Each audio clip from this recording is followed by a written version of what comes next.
بسم اللہ الرحمن الرحیم۔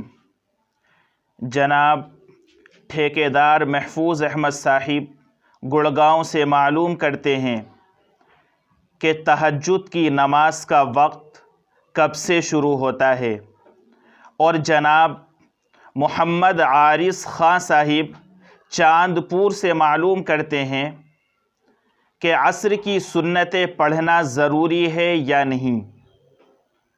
تو پہلے سوال کے جواب میں آپ کی خدمت میں دارالعلوم دیوبند کا فتویٰ پیش کرتا ہوں۔ دارالعلوم دیوبند کا فتویٰ یہ ہے کہ تہجد در حقیقت وہ نماز ہے جو سو کر اٹھ کر آدھی رات گزرنے کے بعد ادا کی جائے۔ البتہ اگر کسی کو یہ خوف ہو کہ سونے کے بعد اٹھنا مشکل ہو جائے گا تو عشاء کی نماز کے بعد ہی تہجد کی نوافل پڑھ سکتا ہے، لیکن مسنون وقت آخر شب یعنی رات کا آخری حصہ ہے۔ باقی نماز عشاء کے بعد سے صبح صادق تک کبھی بھی تہجد کی نماز ادا کی جا سکتی ہے۔ اس سے بھی تہجد کا ثواب حاصل ہو جائے گا انشاءاللہ تعالی۔ اس فتوے سے معلوم ہوا کہ تہجد کی نماز کا وقت عشاء کی نماز کے بعد سے شروع ہو جاتا ہے اور صبح صادق تک رہتا ہے۔ اب سوال یہ ہے کہ تہجد کی نماز کی کتنی رکعت ادا کی جائے؟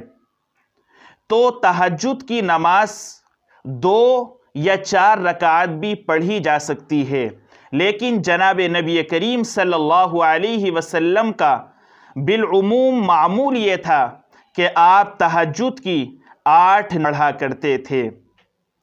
دوسرے سوال کا جواب فتاوی شامی جلد نمبر 2 صفحہ نمبر 452 پر موجود ہے کہ عصر سے پہلے کی 4 سنتیں یہ مستحبات میں سے ہیں، یعنی سنتیں غیر مؤکدہ ہیں۔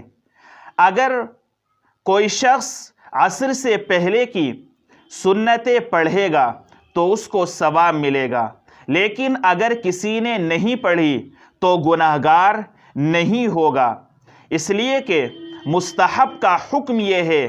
فتاوی شامی جلد نمبر 1 صفحہ نمبر 246 پر موجود ہے کہ مستحب کے کرنے پر ثواب ملتا ہے اور نہ کرنے پر گناہ نہیں ملتا۔ اللہ رب العالمین ہمیں شریعت مطہرہ پر عمل کرنے کی توفیق عطا فرمائے۔ السلام علیکم ورحمۃ اللہ وبرکاتہ۔